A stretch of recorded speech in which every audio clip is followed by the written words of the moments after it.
Nicaragua's complaint against Canada? Sorry? Nicaragua is accusing Canada of complicity in the South African case against Israel. What do you have to say? So, on Nicaragua, we're not surprised by the stance of the president. That being said, we've been very much pushing with many Latin American countries, within many organizations, about sanctioning even more Nicaragua. So it is just their own propaganda. Madame Joly, il y a un sondage aujourd'hui qui indique que l'appui des Canadiens à l'Ukraine est en chute libre. Okay, can I just do all the English one? And by the way, I had things to announce. Just let's go back, okay? Sorry. Oui, mais je vais faire le français après, Raymond. T'inquiète, j'oublie jamais les francophones. So let's go back. Guys, I just came back from Ukraine, and what I saw in Ukraine was very much reminding us how much the situation is dire. I heard through Ukrainians themselves. I met with President Zelensky, and also and my team and I had to shelter because of air science. And so we know that later today, we will be voting on the Canada-Ukraine Free Trade Agreement. And again, we know that the Conservatives will let down Ukrainians. Poilievre has been talking a lot about and crying about the importance of freedom. But the reality, we know that he's about freedom for some and not for all. Meanwhile, the Ukrainians are fighting for their freedom and ours, and we will continue to support them for as long as it takes. Now, the other aspect of it that I wanted to talk to you about is today is the 4th month since the October 7 terrorist attacks.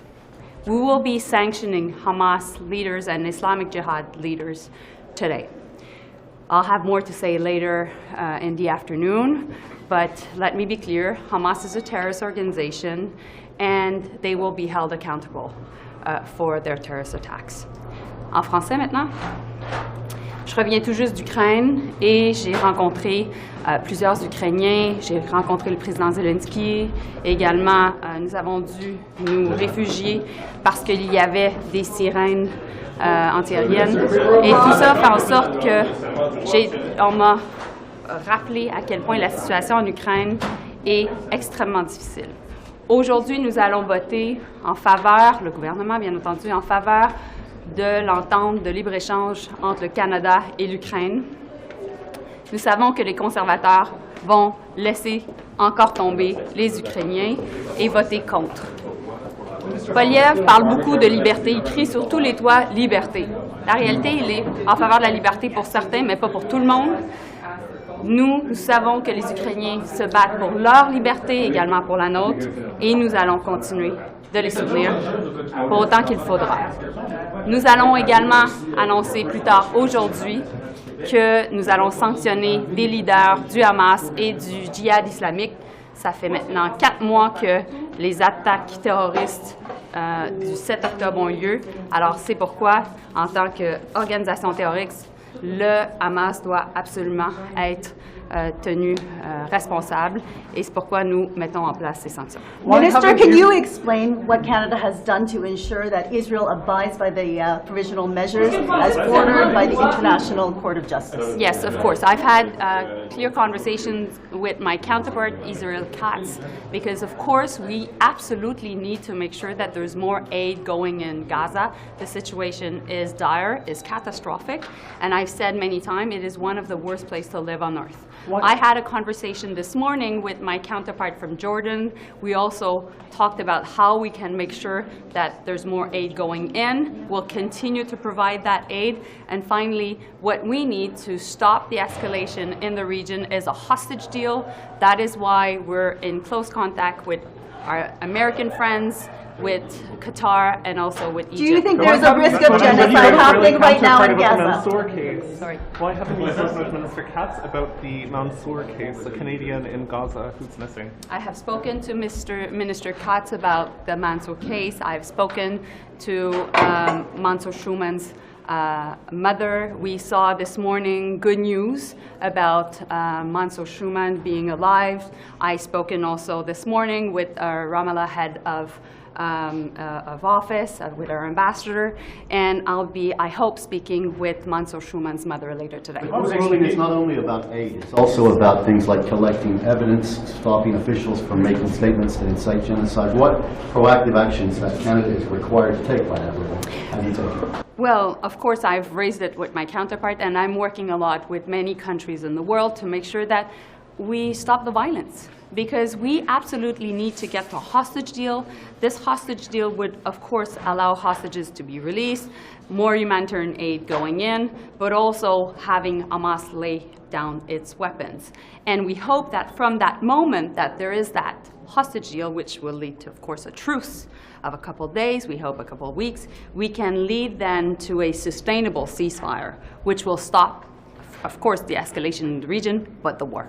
Thank you. Madame Joly, comment vous expliquez que l'appui des Canadiens est en chute libre pour l'Ukraine actuellement? C'est ce qu'indique un nouveau sondage ce matin. Je ne pense pas qu'il est en chute libre. Je pense que les Ukrainiens savent qu'ils peuvent compter sur le Canada et les Canadiens savent très bien que les Ukrainiens se battent pour, bien entendu, leur liberté, mais également la nôtre. Je pense que les Canadiens aussi savent très bien que le Canada sera toujours là pour autant qu'il faudra. Et en même temps, nous devons être extrêmement clairs que nous sommes là pour soutenir les Ukrainiens contre un régime autocratique extrêmement dangereux qui est la Russie et qui est également notre voisin au nord dans l'Arctique. Et donc, dans les conséquences, nous devons être solidaires avec les Ukrainiens pour protéger notre propre sécurité. In nature and the need to coordinate our actions. Obviously, Mexico is concerned about the flows that we have highlighted to them, and it's stuff that we want to work with them. The Prime Minister has said several times that to his counterpart that he wanted to make sure that those numbers were ones that we could work with together to make sure that the people coming here are coming here for the reasons that they state and not claiming asylum in disproportionate numbers and then not getting it. So it's a challenge. It's work that will continue. It's work mostly outside the public eye that we'll work with our counterpart in Mexico. Minister, is it accurate that the claims went down, though? Because Mexico said that there was a drop. Not really. I mean, these are seasonal variations. They're not ones that are material in nature. Clearly, they are working, and they have told us they are working. We want to give them that opportunity, but obviously the timeline is relatively short to fix things in the time period that we require. So they're working, or measures are working, or what's working? No, the measures that Mexico say it is working on, we have to give them the opportunity to work on, but the timeline that we have to work with them on it is relatively small. An Angus Reid poll shows waning support for Canada's support of Russia's war in Ukraine. Does that, or sorry, Ukraine, Canada's war in Ukraine. What does that? Do you want to rephrase your question? Thank you. An Angus Reid poll shows waning support amongst Canadians for Ukraine. What do you make of that? And specifically, support amongst conservative supporters is dropping. Like, is that something that you can exploit as a party? This isn't a question of exploitation. It's a question of principle and supporting people that are under attack by a nuclear aggressor in Russia. Our government support will not wane, and I think Canadians expect us to keep a steady hand on this. We know where the Conservatives stand. I think you've heard them in the House of Commons, and you've heard their mealy-mouth excuses for not supporting our brothers and sisters in Ukraine in their fight against a Russian aggressor. Your department still has 700,000 special visas. One in French, go ahead, Michelle. Thank you. Hier, oui, avec l'ambassadeur du Mexique, j'ai eu une bonne discussion avec lui, évidemment sur notre relation commerciale, notre relation entre humains. C'est un de nos partenaires économiques principaux. Puis il faut donner la chance aux coureurs pour essayer de réduire le nombre de gens qui viennent ici, des fois sous le prétexte tourisme ou autre, et qui réclament l'asile. C'est clair que les flux sont très, très, très importants. C'est quelque chose qu'on veut voir réduit dans une marge de temps assez limitée. Mais évidemment, étant donné l'importance de la religion, de la relation plutôt, c'est quelque chose qu'il faut donner évidemment un certain temps aux coureurs. Mais ça restera entre nous et le Mexique. Mais c'est clair que... 1 mois, 6 mois? C'est vous qui spéculez, mais si on entame une relation diplomatique avec un partenaire, il faut leur donner évidemment la chance. There are more than 700,000 1,000 special visas that have already been issued for Ukrainians that have not yet arrived in Canada. Do you worry that waning support for Ukraine will impact those individuals with visas who want to come to Canada and Canada's welcoming of them? What I've seen from Canadians up to now is overwhelming support. You see some great stories about Ukrainians coming to Canada, working, being welcomed, getting a safe haven. That was the objective and the ideal behind that special pathway, which is actually a one that we have in its scope and form we haven't seen in recent history. So it's one I think that we will continue as long as Russia continues to aggress Ukraine. Canadians, I think, overwhelmingly do support Ukraine. It's one that this government will continue to support and support the humans that are coming over here to seek safety from death and aggression. We may not have the housing.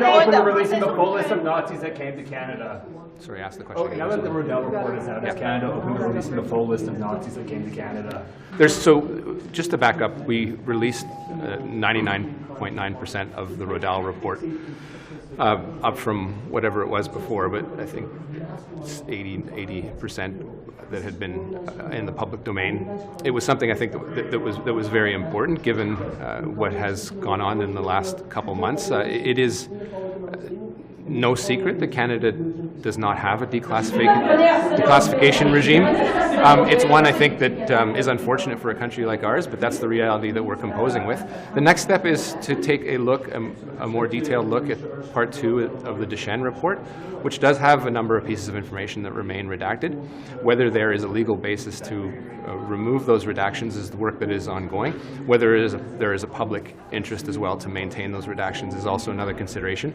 I'm not the final arbiter on that, but it's one that we have to look at carefully, particularly in the geopolitical context that we face with Ukraine and Russia. But you do have survivors of the Holocaust that are looking for the truth, and the truth does set you free. Sur les étudiants étrangers, votre politique en migration francophone dit qu'il faut maximiser la venue des étudiants internationaux. La semaine d'après, vous avez annoncé mettre un plafond. Vous ne trouvez pas qu'il y a une contradiction chez Migration? Aucunement. Mais votre politique dit une chose, puis vous annoncez dans le contraire. Vous allez me donner votre opinion, je vais vous donner la mienne. Oui, absolument. Ce que je visais la semaine dernière, c'est l'intégrité du système. Évidemment, dans les universités qui sont de nature francophone, donc qui attirent les gens d'expression française. On veut faciliter. Parliament, my understanding is an invitation based on a list submitted by an external party went out to invite 1,000 people to this event in Toronto, but we'll get more of the details. Can I ask you about the NDP motion on electoral reform? Is that something your caucus is going to support? Will there be a free vote amongst Liberal MPs? We have strict criteria for free votes, and that falls under it. The support amongst Canadians for Ukraine is dropping. Does that concern you coming up, the fact that we're debating a bill today, as well as it seems that there's also waning support amongst Conservative supporters for Ukraine specifically? Yeah, well, look, we, as Western society, have to stand up when a country is invaded, when a country's borders are not respected. That is a fundamental issue. We have unshakable support for Ukraine and its people. And we're going to continue to do that. Government support is unshakable, but Canadian support seems to be waning. Well, see, this is where Mr. Poilievre comes in. He needs to stop with the red herrings and the lies, because we all know this joke, right? Mr. Poilievre contrived, made up some fake excuse to oppose a Ukrainian free trade bill, an agreement that Mr. Zelensky has come here personally to ask us to pass. Mr. Poilievre came up with some fake excuse based on some people who have gone way too far down the YouTube hole on his side, and he's trying to cover that up. So he needs to show some leadership, and I'm sure the numbers you're talking about are turning around. Monsieur MacKinnon, mais le sondage montre que l'appui des Canadiens pour l'aide à l'Ukraine est en train de baisser. Est-ce que ça vous inquiète? Parce que c'est pas des mensonges, ça, je veux dire, c'est un sondage. L'heure est au leadership.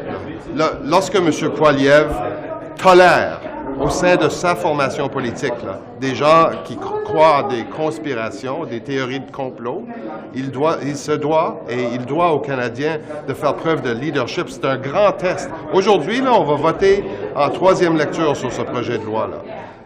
C'est un projet de loi que M. Zelensky lui-même nous a demandé de passer. On l'a fait aussi vite que possible. M. Poilievre se doit de montrer du leadership. L'heure est au leadership. L'heure est très grave. Hein? lorsqu'un pays est envahi par la Russie ou par d'autres, les Canadiens vont juger pendant longtemps les gestes que posent les chefs politiques à cette heure. Pour le serment du roi, votre collègue, M. Arseneault, a déposé un projet de loi qui voudrait rendre optionnel. Est-ce que vous êtes d'accord avec ça? Puis est-ce que les libéraux pourraient voter librement par rapport à ça? Je prends le temps moi-même d'analyser le projet de loi, d'entendre les perspectives constitutionnelles et d'autres sur le projet de loi. Et pour ce qui est en général, les projets de loi privés sont des votes libres. Oui. Are you saying that rhetoric from Poilievre is behind the polling drop then? I think that people respond to leadership, and Mr. Poilievre has a choice to make. No, but is that impacting the poll? You're talking about him. Are you linking it to the polling numbers? I think there's a chicken and the egg phenomenon at work here. Absolutely. When Mr. Poilievre shows faltering leadership in the face of such a moral imperative, then you can obviously expect that those who follow him are going to start to falter as well. Also, the king has cancer. A bit of an odd question, but what's your reaction to it? What would you like to share about the sovereign being ill? Yeah, well, we obviously send our thoughts to the royal family, and I think everyone was unpleasantly surprised to learn this news yesterday. Cancer is something that afflicts far too many Canadians and far too many people around the world. I think the King has shown incredible leadership in making public this diagnosis, and hopefully that raises awareness so that people on their own part can go, get diagnosis, and hopefully we catch this stuff earlier. Yep. That should be, whether you'd like to vote for that. It's a Liberal bill this time.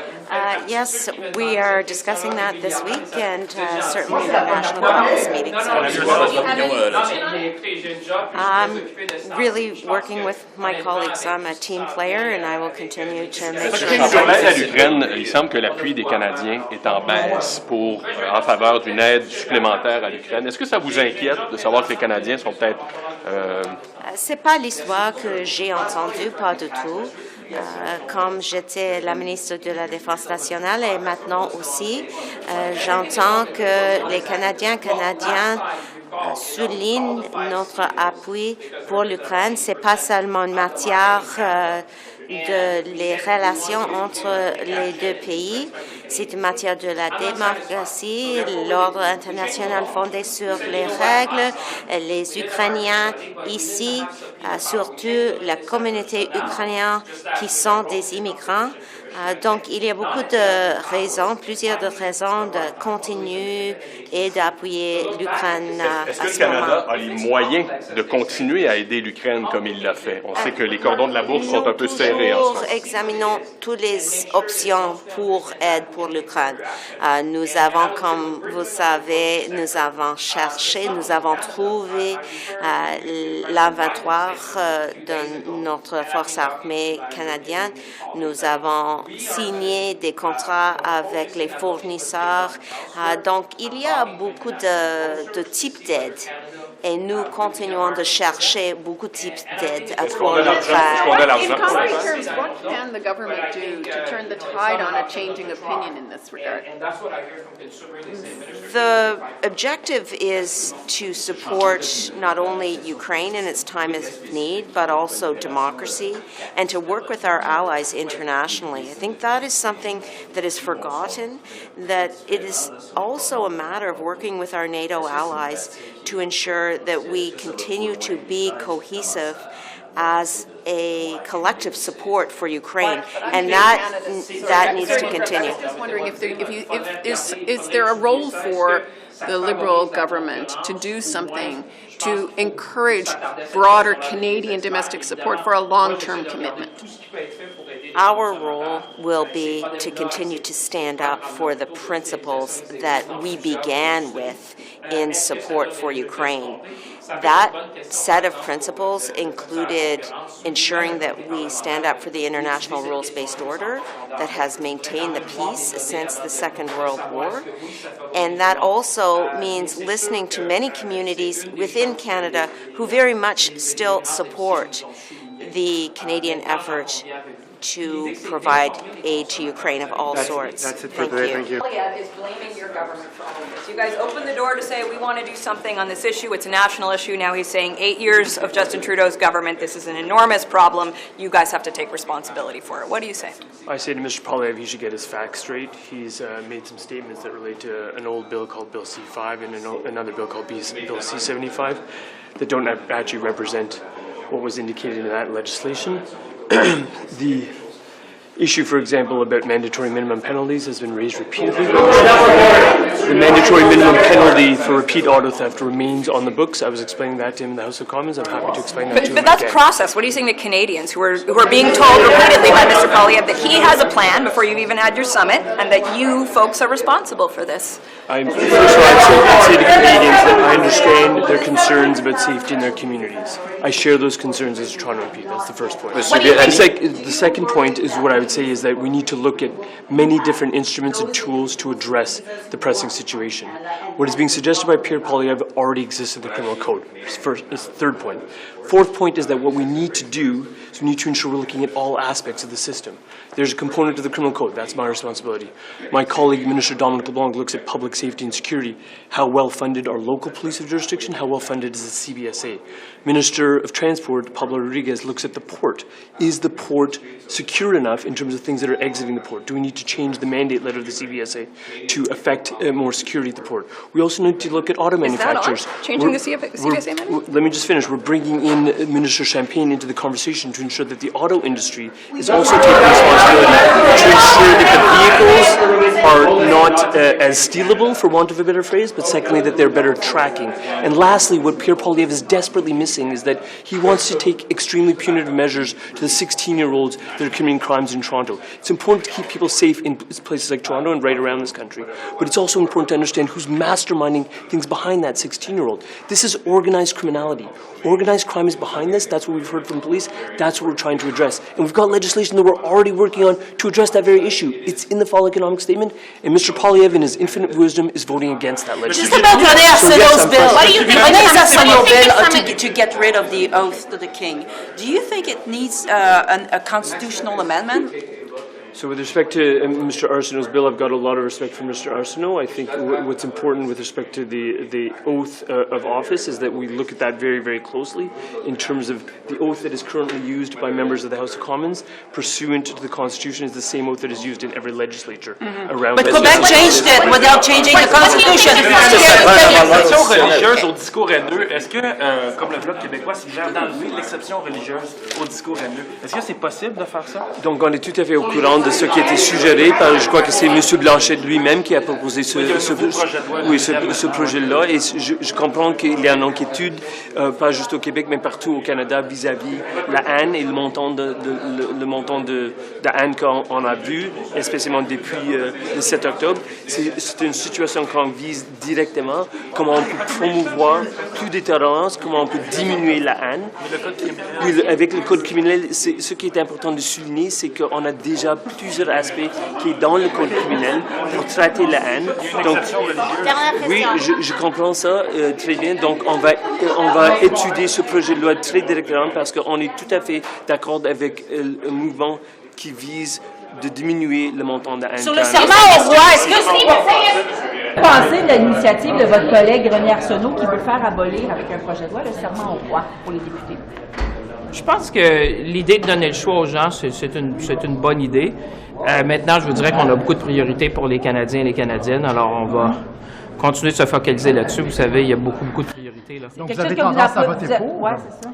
Ben, je vous dirais, comme je dis, l'idée de donner le choix, c'est intéressant, pourquoi pas. Et vous, personnellement, vous allez voter pour? Ben, écoutez, vous savez, quand le vote sera là, vous serez là pour le constater. Mais je vous dirais surtout... Mais il y a beaucoup de priorités. Vous savez, moi, quand les gens m'interpellent... Oui, mais le projet de loi, il est... Non, j'en conviens, mais je vous dis juste que l'idée de donner le choix, c'est une bonne chose. Maintenant, il y a beaucoup de priorités là, qui concernent les gens là, au niveau de l'épicerie et du logement. Est-ce que les langues officielles, pour vous, c'est une priorité? Ben, définitivement. Parce qu'on a un reportage ce matin qui montre qu'il y a des parlementaires qui attendent pendant des années et ça leur coûterait des centaines de millions de dollars pour obtenir des traductions de documents en français. OK. Comité sur la loi sur les mesures d'urgence. Ben, écoutez, j'ai pas vu... comprendrez que je faisais une conférence de presse juste avant. J'ai pas vu. Oh, excusez-moi, ben écoutez, je me lève tôt, mais je fais du yoga. Mais je vais être sûr de lire. Mais ce que je peux vous dire, c'est que la priorité sur les langues officielles, puis surtout le français ici, c'est très, très important. Donc, je n'ai pas le détail, mais honnêtement, si la situation que vous décrivez, c'est inacceptable. Il faut qu'on puisse fonctionner de façon efficace dans les deux langues officielles partout au pays, mais particulièrement quand on parle d'institutions ici comme le Parlement. Minister, when can we expect the grocery code of conduct? You keep on talking about it, we haven't seen it yet. I listen, we keep on pushing it. I think, I hope they get the message. You know, we heard time and time again. I'm working with Minister McCauley. We've been talking to our provincial counterpart as well, because this is a Team Canada approach, you know, provinces, territory, and the federal government. But I think we'll get a grocery code of conduct in Canada one way or the other. I hope they get the message. You know, it's amazing that I have to stand here every week to repeat these messages that Canadians expect that from the grocers, from the industry. People want more options, more choices, and they want to, you know, to make sure that our actions will stabilize prices in Canada. And so we want more competition, less consolidation. And obviously, what is nice about the Grocery Code of Conduct is about fairness. You want to, you know, we're fighting for farmers, for small and medium-sized businesses, small retailers. You need to reestablish the equilibrium between them and the large grocers. But they should get the message that there will be one in Canada. Either they do it voluntarily or we'll have to act. Pourriez-vous être intéressé par la chefferie du Parti libéral du Québec? Écoutez, vous ne trouvez pas que je suis assez occupé de ce temps-ci? Je veux dire, vous faites partie de ceux qui me demandaient cette question-là régulièrement, mais ça, vous êtes gentil. Moi, c'est la première fois, non, mais je ne sais pas vous. Non, mais écoutez, j'ai un job, puis je suis très occupé de ce temps-ci, puis je pense que, honnêtement, avec tout ce qui s'en vient, avec l'équipe Canada, avec ce que le premier ministre m'a demandé, on a beaucoup à faire, alors je vais continuer. Je vais continuer de focaliser sur ce que j'ai à faire. Vous savez, j'ai un job présentement, puis j'ai l'impression d'avoir pas mal de choses à faire de ce temps-ci. Merci, sorry. Last fall, you were threatening tax measures against the grocery giants. There's been, you know, you're still pushing them for progress. Are those still on the table, and what exactly? Everything is on the table. So what exactly does that mean? Well, last time you called, you know, we called the 5 CEOs because they represent about 80% of the market in Canada. And we said, we want you to take action and be transparent with Canadians. I'm not satisfied. So therefore, what did we do? We changed the law. We said, you know what, last time, we did a market study, but we didn't have subpoena power. We changed it in December. So now, just last week, I wrote to the Competition Commissioner and say, now that you have new powers, it might be the right time, although he's an independent agency, to look back at this issue and say, you know, if it's complex, as they say, if it's complicated, why don't you put cards on the table? Let Canadians see what it is and make sure that once we understand that, we can take further action. And I would say what we're doing on the grocery sector, it's not only in Canada. I referred to you to President Biden's statement just a few days ago, and I've been talking to my European Union colleagues. I mean, we are going to be, you know, focusing. I'm looking what's being done elsewhere. I'm talking to international grocers to see whether Canada would be a market for them. And I think it's worth the effort, to be honest. You know, will I succeed? I don't know. But I think, you know, it's not an option not to try. And that's what I hear from consumers. They say, Minister, keep the good fight for us. Merci tout le monde. M. Champagne, peut-être une dernière question sur très spécifique. Il y a une prolifération des cartes d'abonnement, de fidélité, système de fidélité. Bon, les prix sont très différents là, si on n'est pas membre d'un endroit ou l'autre. Est-ce que c'est une pratique qui est anticoncurrentielle? Est-ce que ça va trop loin? Les gens commencent à en avoir assez d'avoir accumulé toutes ces cartes-là? Bien, écoutez, c'est une très bonne question, permettez-moi de dire. Là, il faudrait regarder, il faudrait étudier ça. Est-ce que ça favorise la concurrence ou moins? Je pense qu'il faut s'attarder à cette question-là avec des experts. Évidemment, moi, j'essaie de regarder tout ce qui peut être fait pour aider les consommateurs. Ces programmes-là, plutôt de fidélisation, ils existent dans plusieurs industries. Est-ce que ça donne les résultats escomptés? Ça peut être une bonne question, par exemple, pour le commissaire à la concurrence ou même un comité parlementaire d'étudier cette question-là plus en profondeur. Moi, je voudrais quand même voir des données avant de savoir est-ce que oui, ça favorise ou non. Mais c'est sûr que c'est une des choses que les grands épiciers nous ont souligné. Maintenant, j'en conviens avec vous. Puis l'idée, c'est d'informer les consommateurs. Vous savez, il y a un déficit d'information souvent. Comme consommateur, on se retrouve à faire... Tu sais, moi, ce que je veux, c'est que les gens puissent faire des choix éclairés. C'est ça. Puis vous savez, au Québec, on a cette culture-là. Vous avez vu la conférence de presse que je faisais ce matin. La protection du consommateur, au Québec, je veux dire, ça fait partie de l'ADN des Québécois. Maintenant, cette culture-là, il faut l'amener à travers le pays. C'est pour ça que ce matin, on a annoncé des nouvelles mesures, parce qu'on est conscient, vous savez, comme par exemple le prix unitaire, c'est au Québec. Qu'est-ce qu'on peut faire? Vous savez, à chaque semaine, chaque jour, on regarde qu'est-ce qu'on peut faire de plus pour amener de la transparence, permettre aux gens de faire des choix éclairés dans le domaine de l'épicerie, mais je vous dis que ça s'applique à d'autres secteurs de l'économie. Parce qu'à la fin, le plus grand pouvoir qu'on a, c'est vous et moi, les gens qui nous regardent, c'est notre pouvoir comme consommateur de dire, nous, on va aller là ou on va aller à droite ou à gauche avec telle bannière. Qui sont les joueurs que vous magasinez, M. Champagne? Je parle à plusieurs personnes. Mais quand... Où ça? En Europe, aux États-Unis? Je parle à plusieurs personnes, mais il y a une chose que je peux vous dire, c'est pas facile. Tu sais, on va se parler, là, les gens, on est entre nous. Est-ce que je vais réussir? Je ne sais pas. Mais je pense que de ne pas essayer, c'est pas une option. Je pense que les gens me disent, écoutez, au moins, allez-y puis essayez. Moi, c'est ça que je dis aux gens. Est-ce que c'est facile? Non. Est-ce que c'est complexe? Oui. Est-ce que par le passé, vous savez, on a réussi à faire des choses? Regardez, là, on est rendu numéro 1 dans la filière des batteries au monde, selon Bloomberg. Quand j'ai commencé il y a 18 mois, les gens riaient. Quand même pas si pire en 18 mois, en 24 mois. Alors, je me dis, ça vaut la peine d'essayer. Est-ce que je vais réussir? Je ne sais pas, mais je pense que ça vaut la peine. Bien, les gens me parlent, c'est déjà un bon début. Avez-vous des noms de chaînes d'épicerie? J'en ai quelques-uns. Merci. Du français, ma collègue sort une nouvelle ce matin qui montre qu'il y a des parlementaires qui essaient d'avoir des documents en français pour le comité sur la loi de ces mesures d'urgence. Puis on leur répond, ça coûterait 300 millions de dollars, ça prendrait des années à traduire. Est-ce que c'est acceptable? On a 2 langues officielles, donc les documents devraient être accessibles en français. Beaucoup de municipalités demandent à ce que Post Canada distribue gratuitement les hebdomadaires locaux, les hebdos. Est-ce que ça va se faire? Je sais qu'il y a des négociations qui sont en cours, mais est-ce que c'est quelque chose qui risque de se concrétiser? On regarde évidemment de toutes les façons qu'on peut soutenir les médias, y compris les hebdos, puis on sait qu'il y a des problèmes au niveau de la distribution, mais j'ai pas rien de nouveau à dire dans ce dossier-là. Est-ce qu'il y a des négociations? Est-ce qu'il y a des pourparlers en cours avec Post Canada actuellement? J'ai rien de nouveau à dire là-dessus. Votre collègue René Arseneault veut faire adopter un projet de loi qui abolirait le serment au roi. Vous en pensez quoi? Je vais laisser le dossier suivre son cours. Merci beaucoup. Vous êtes une députée francophone. Est-ce que ça traîne des années et que ça coûte plus de 300 millions de dollars pour obtenir des traductions de documents en français en comité? Est-ce que vous, comme député francophone, ça vous semble acceptable? Bien, écoutez, moi, ce que je peux vous dire, c'est comme députée francophone, comme ministre francophone, les rencontres que j'ai, tout se fait en français, donc... Est-ce que vous trouvez ça acceptable qu'un comité des députés francophones doivent attendre des années pour obtenir des traductions? Bien, écoutez, moi, là, dans tous les pressages que j'ai toujours mes documents en français. Parlant de votre collègue René Arseneault, cette idée d'abolir le serment au roi, vous en pensez quoi? Bien, écoutez, je pense qu'actuellement, dans mon comté, il n'y a personne qui me parle de ça. J'ai d'autres priorités actuellement.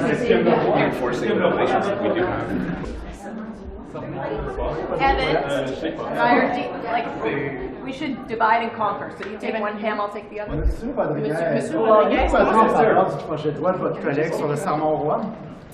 Allez-vous voter en faveur du projet de loi de votre collègue?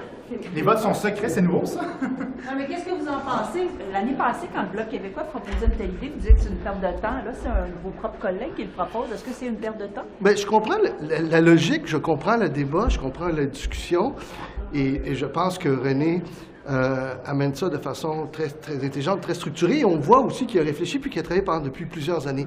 Maintenant, est-ce qu'on souhaite s'asseoir et rouvrir la Constitution? Je ne pense pas qu'il y ait grand monde qui souhaite là. Non, mais il dit que c'est pas nécessaire. Il dit que c'est pas nécessaire. Vous allez voter contre? On garde le vote pour le moment, du vote. Mais oui, ça serait nécessaire. What?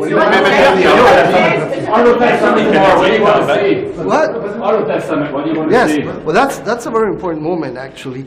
And it's important to have everyone around the table. That's why the police is there, car manufacturers. I already met with them a couple of weeks ago, CPSA, ports, and everyone. Because everyone can bring to the solution, right? But should Canadians be expecting to see anything concrete come out of this, or just Absolutely. more talk on like what kind of concrete measures? Well, they'll be announced there. So we're coming into that summit with our own ideas. So we're going to be suggesting stuff, and we also expect them to suggest things. For example, there's new technologies. Can we adapt them to the car? What's the best way for the cars not to be at the port, not to be stolen? So the police also has a role to play. So that's why we're doing. Pourquoi c'est nécessaire de réviser la Constitution? Pourquoi c'est un député? Vous êtes un député francophone. Est-ce que vous trouvez ça normal que des députés francophones en comité doivent payer 300 millions de dollars pour obtenir des documents traduits en français, que ça prenne des années pour obtenir des traductions? J'ai pas vu le détail, mais ça me semble, à la lumière de ce que j'ai vu, ça me semble inacceptable. Il y a deux langues. Pourquoi vous dites que c'est nécessaire d'arrondir? Québec l'a fait sans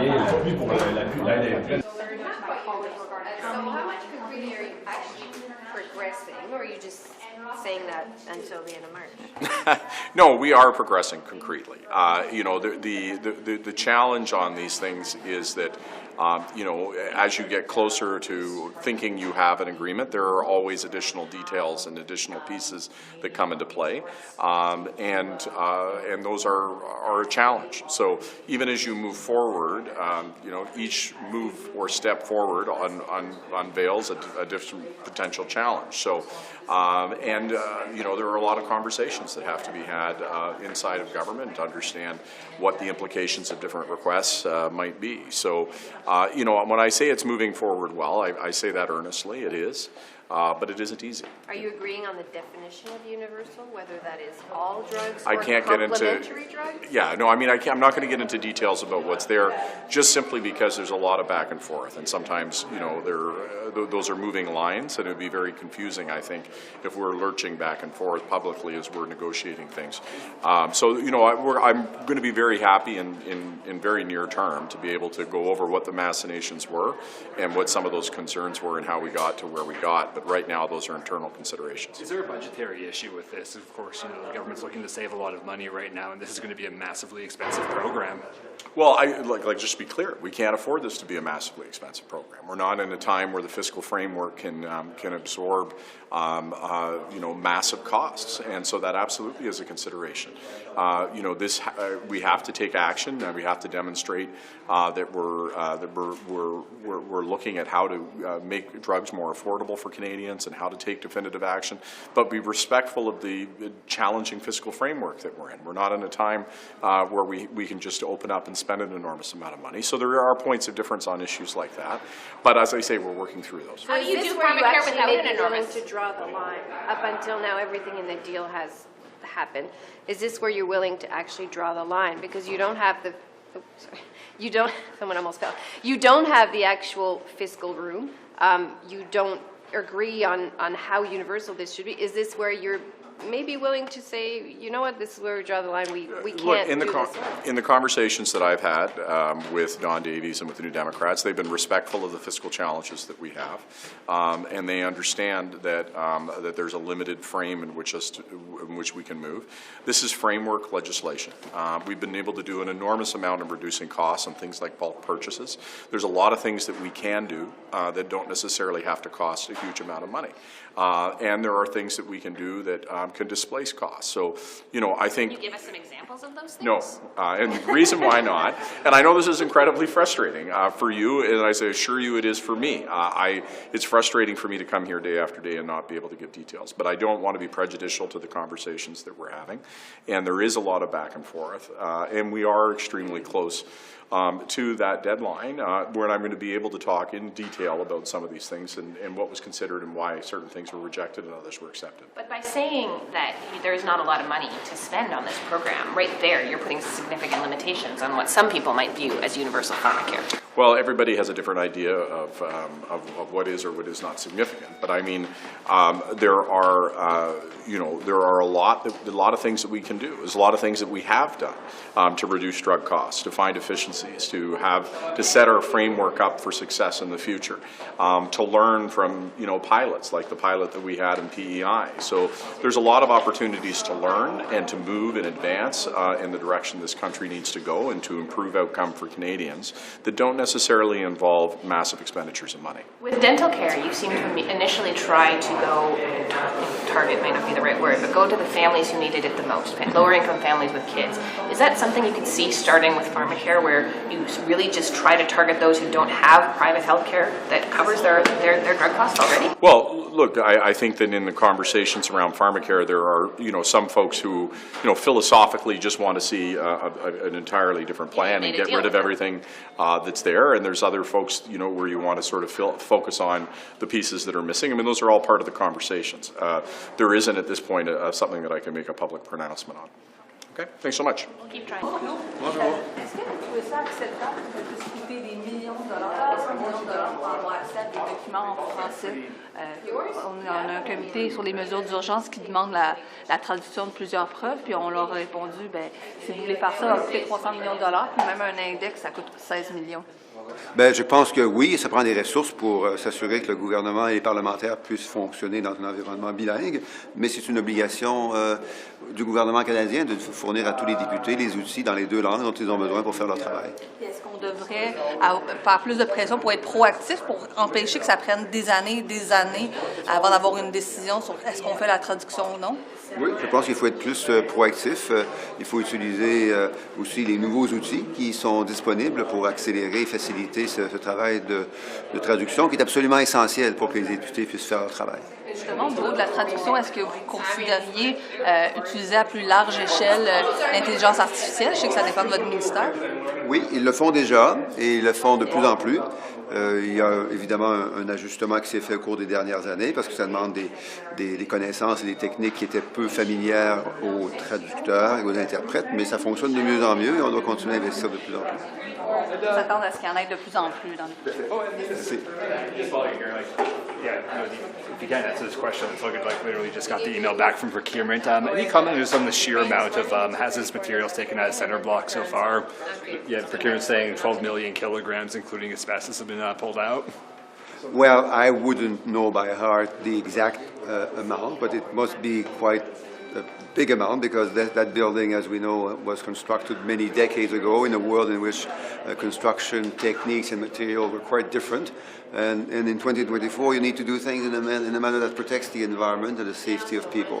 So I can get back to you, I can ask the officials to get back to you on the precise number. Oh, no, all good. I was just asking because they literally just got back to me. I'm like, yeah, you're here, so why not? Very good. I'm glad to hear that they were ahead of me. Because it's the extra color, it's good for the article.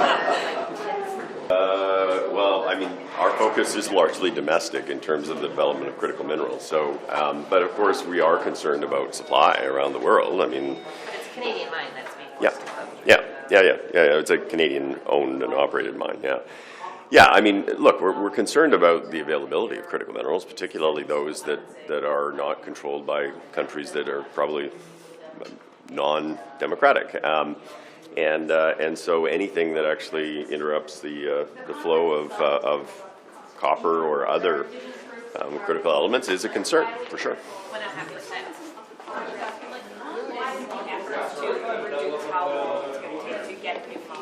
Yeah. Something you and I talked about Yeah. maybe a year ago now. Yep. How much progress have you made? And also maybe Oh, all right. There we go. Thank you. TV reporter side is still strong. So I think you probably saw the press release we put out last week on the update on the regulatory working group.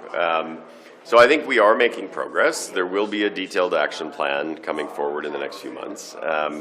I think the focus is not just on environmental assessment, it's also on permitting. Permitting often takes longer than the environmental assessment process. And so things like creating the permitting dashboard that actually shows expected timelines, it flags when things are actually not operating to those so that you can actually ensure that there's a focus. Trying to ensure that there's better collaboration between federal and provincial efforts on the permitting side are really important. I think the forthcoming changes to the Impact Assessment Act will also be important. So we are making progress, and I hope to have more to say soon. All right, thanks. Questions about FQM, the mining project in Panama. To what extent has your government helped with that sort of mess that's going on in Panama, and why has your office assisted in that regard? Well, I met with the company just probably about 10 days ago, a little less than 10 days ago, and we continue to monitor the situation that's happening in Panama. First Quantum Minerals is a really important Canadian company, providing, providing really, copper essentially, and their work is essential. So I would say, look, I've met with them, I continue to meet with them, and really looking to support the Canadian company that's operating there as best as we can. The contract itself has been ruled unconstitutional. There are Indigenous groups, environmental groups that are highly critical of the project. Why involve yourself? Because every Canadian company that operates around the world operates with Canadian standards for responsible business conduct. And First Quantum Mineral is, a excellent Canadian company, and my job as the Trade Minister is always to support our Canadian businesses that operate abroad. Obviously, what the Panamanian government has decided with respect to this contract and so forth is what the Panamanian government has decided. But my job as the Trade Minister is make sure that I continue to always advocate for a Canadian company, whether they operate in Panama or anywhere in the world. But do you respect that ruling, given that the Supreme Court decided it? Do you respect that? I will stand up for Canadian companies where they operate, and First Quantum has operated in Panama for many years. We are monitoring this situation closely. I have been in contact, with my Panamanian counterpart. We'll continue to do so, but my job, as I said, is to support Canadian companies who operate abroad, and I also. Let's remember, Canadian companies that operate abroad operate with Canadian standards for responsible business conduct, and I will continue to to support Canadian companies where they operate. You talk about Canadian conduct. Your office sent a note to my colleague regarding how many mining companies have been sanctioned internationally in the last 5 years, and your office said only 2. Do you think that's enough? Do you think there are only 2 companies that have been in violation of that conduct internationally in the last 5 years? Well, we've strengthened the rules around how Canadian companies are expected to, perform as they operate in jurisdictions outside of Canada. They should operate as they do in Canada, with high standards for the environment, high standards for labor, high standards for responsible business conduct. We've actually strengthened our regime for that under the leadership of my government, and this is work that we will continue to do. Thanks so much.